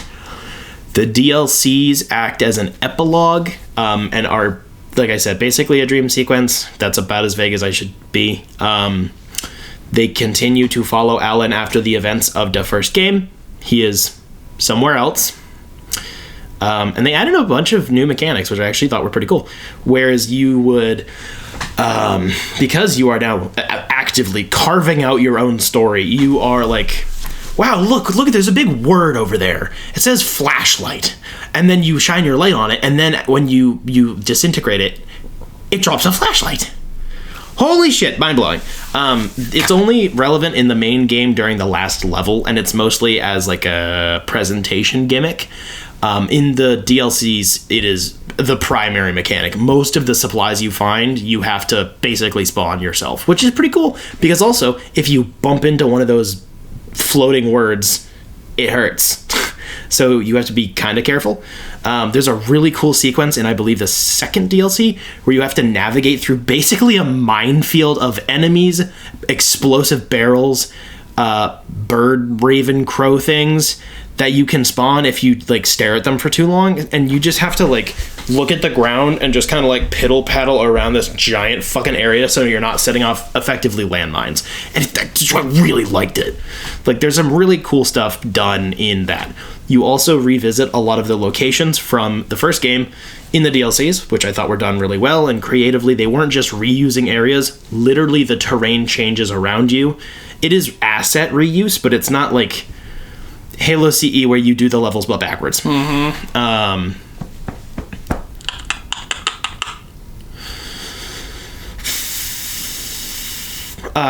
Voice acting is fucking amazing across the board. The characters are all unique. There aren't too many of them. It's a small cast. Some of them are a little shallow. They're very stereotypical, but they work really well for their purpose. The only real complaint, I think, I would have really liked if Alan and Alice's relationship had been given more depth in the game. You do have a lot of flashbacks that they do enough like to make you believe their relationship and what problems they have. She gets yoinked quickly. Yes, which I get because that's like the hook of the game. But like, I do wish that there was more explicit, like, as the game goes on, it gets a little bit more explicit. Like, Alan, you're an alcoholic and a workaholic. Your wife is tired of your shit. But like, especially if there's a lot of like optional cutscenes and side journal entry type stuff that you can avoid. And I think it should have just been like really beating you over the head about it. Also, in the second DLC, you fight bad versions of the NPCs, which I thought was pretty cool. So you fight your bestie, your editor, the comic relief character for the game, the, random characters you've encountered along the way, which is a cool inversion. Yeah, and the main game ends with the single hardest line ever written, like, to mankind. It's not a fucking lake. It's a goddamn ocean. The hyperbole is mine. But, still. And nobody still knows what that means. But man, does that shit hit real good right at the end. You're like, oh, I don't know what it means. I'm confused. Genuinely, like, there's so many things I could talk about, but like, I just have to cut it. It's so good. It was originally released episodically, right? No. What? It's only formatted in episodes. Like a TV show. But it wasn't released in episodes. Sure? Yes, it was on a disc. Wow. It was only formatted like that. They didn't disc it later? No. That shit does not exist yet. No, it was just formatted like TV episodes, so you could have your... Quantum Break did that, right? No. Okay. Quantum Break just released busted. Remaster. It is the most remaster of all remasters. It's like the definition of a remaster. It was almost an episodic game. Yeah, they thought about it, but the infrastructure wasn't there yet. The remaster updates the graphics a little bit. Yep. There are some better facial models and some better like mouth tracking. Some audio lines I think have either been cleaned up or re-recorded. The lighting engine has been updated a bit as well, which is good.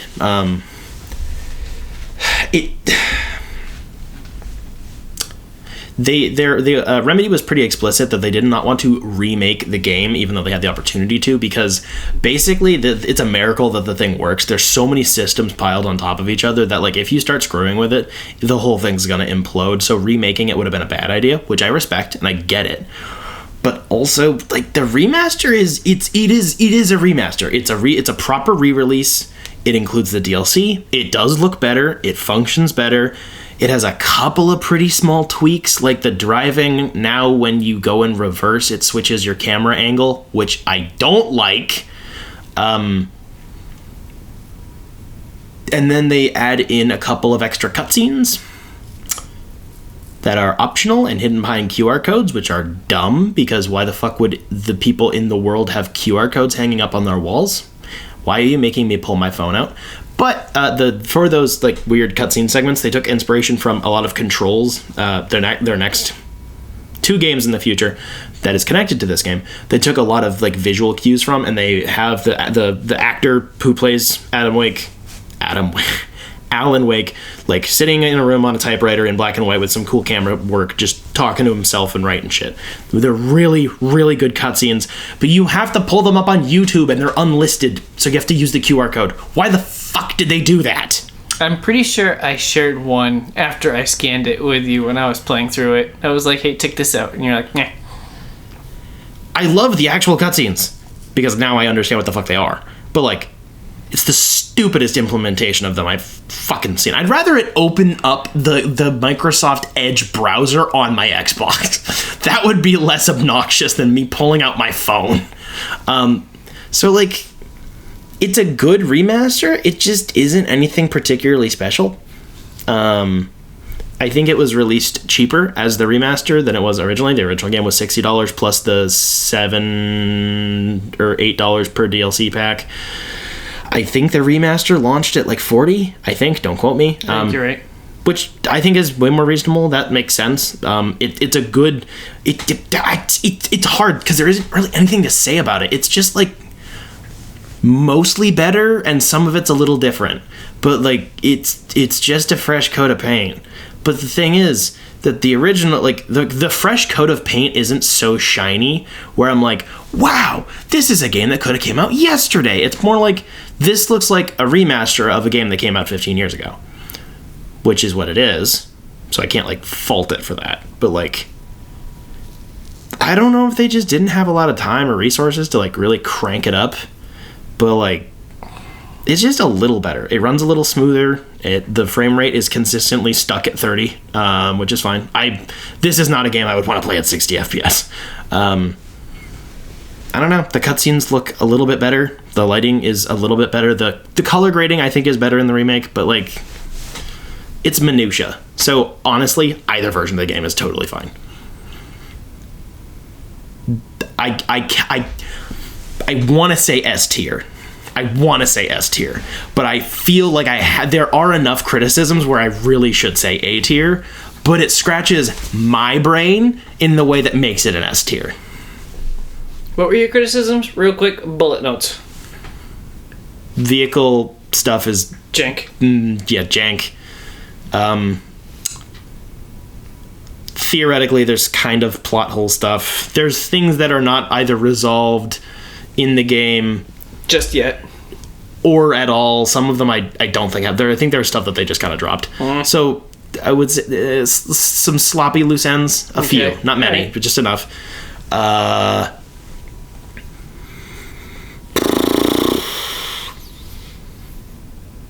Some of the facial models are pretty rough in both versions of the game. Some of them are pretty good, and some of them are really bad. I don't know what the difference is between them. I wish the DLCs got released as part of the game, to be honest. They make complete sense as a DLC pack because it is an epilogue where basically nothing happens, like plot-wise. Nothing changes. So I get why, like, it's an additional, like, couple hours worth of content. It completely makes sense why it's a DLC, but, like, it just flows right out of the game. So it just kind of... I always got weird feelings on DLC. Because it paints a much fuller picture of the game when you play it. Because they're not like expansions. It's not like they change much. It's just a little bit of the gameplay tweaks, and there's more story and a lot more exposition. You could probably have some better enemy variety. Sometimes the depth of field, like the pop-in, not for pop-in, but like enemy pop-in can be kind of annoying. They definitely spawning. They spawn in right in front of you, which I get is also part of the appeal, but sometimes it is just annoying. That's about it. Like, you can call it pretentious. I don't agree with that, but you can definitely make an argument that the game thinks it's smarter than it is, but also I think the game is aware that it's not really that smart because it's not like Stephen King is not like the best writer in the world. It's just a writer that people know and like get the vibe of and respect. So I feel like I understand the criticism where it's like, this game's pretty shallow, like, in a lot of ways. It leaves a lot up to interpretation, but like, does it really, though? Okay. Or are you just boring? So that's what keeps it from S tier. I still want to say S tier because it tickles my brain! I can't put it... I want to put it... In here. In my heart. That's the other side. In my heart. There you go. It's better than Dead Space. And Dead Space Remake. In my heart. Wow. But it's not. No. But in my heart it is. It's my favorite. How long before you buy number 2? Soon. It's digital only, which we've complained about a lot. Yeah, we'll get to that. Soonish. But those are my final thoughts. There's a billion things I probably missed, but like there's so much to go over. I could write 8 hours worth of essays on this game. Prove it. No balls. Fuck no cojones at all. Fuck you. You have a vagina. I recently learned this week, like a couple days ago, that American Nightmare, which is your topic next month, gets 86th for the sequel. It like doesn't count. Sort of. It's another thing where nothing really actually happens, basically. But you have a happy ending, and that's not allowed. Yes, but it's because you're still dreaming. Ish. Right. Gotcha. It's a recontextualization. Gotcha. Because they didn't know if they were going to get a sequel or not. So yeah, next month you're doing... I am going to... oh wait, real quick. Runtime. I played for... I didn't even go for collectible stuff. Fuck. I played about 15 or 16 hours for each playthrough. I played through on hard on the original version, and then I played through on normal on the remake, which are the same difficulty. There's 3 options. I'm going to start a Nightmare, which is the top difficulty playthrough, on one of them soon-ish. I just don't know much else. You don't know which version you're gonna do Nightmare on? I don't, because it's a fucking coin toss. And they have the exact same achievement list, which makes me happy, to be fair. I like that. Yeah, about 15 hours. I think you could probably do it in about 10 to 12 if you not speedrun, but if you're not as thorough. Yeah. And I got around 75 to 80% of the collectibles. I was looking, but I wasn't like scouring. Also, some of the collectibles are hidden behind Nightmare. Yes, that too. There you go. Yes. But yes, next month I will be playing Alan Wake American Nightmare, which is about 2 hours. Woohoo! I'm free! I am doing the Super Mario RPG remake that I'm almost done with already. Damn, look at us go. I know. Look at us. Look at us. I'm going to be traveling for most of next month, so that's why Good idea. I needed a break from Resident Evil, and also I needed something on the Switch because it's portable. So Makes sense. there we go. Haha, we're so smart. We're getting used to this. Alan Wake on these nuts. You should do the credits. Oh, right. We have to do the credits. I always forget about those. Thank you to our patrons over at patreon.com/dimecomicbros network. Caitlin and Jeff Lawrence. Keep the lights on. They give me batteries for my flashlight in Alan Wake. It's great. They let us do the things we do. They help us pay for the DLC packs for Alan Wake. This is my new hyperfocus. You can't take it away from me. If you want to help financially support this show, we have a bunch of really cool rewards, or at least we think they're pretty cool. Stickers, bookmarks, artwork, art commissions by Colin, early access to all of our podcasts, and exclusive access to happy hour segments where we record 15, 20, 30 minutes of shooting this shit, talking business, talking trees, all sorts of random shit that we do after every episode that is exclusive to our Patreon. Also, go to our website at dimecomicbros.com. What are you fucking laughing at? What are you doing? Trying to take a picture of you. You're rocking Why? in your seat. Why? Autist. Why? Why do you need a picture of me? You're gay. I was trying to prove that we need Patreon to keep the lights on because it's dark in here, but my phone is super cool and it takes like a really nice picture in the dark, so Nice. it defeated the purpose. Woof. Visit our website at dimecomicbros.com for sources on all of our journalism and news reporting. Also subscribe to our Substack, where I tried to do Substack for this podcast, but that just didn't work out. But Jacob does a Substack for our main show, Dime Comic Bros, where we talk about comic book stuff. It's great. He puts a lot of work into it. There's a lot of pretty pictures. You can go over there and subscribe for free, and then we get it in your email. Also, thank you to our partners over at Jetpack Comics and Games in downtown Rochester, New Hampshire. Shop local. It's good for the economy. It's good for you. It's good for the soul. Especially for niche shops. They're pretty damn hard to stay open. So buy your comic books at your comic book shops and buy your video games at not GameStop and not Amazon.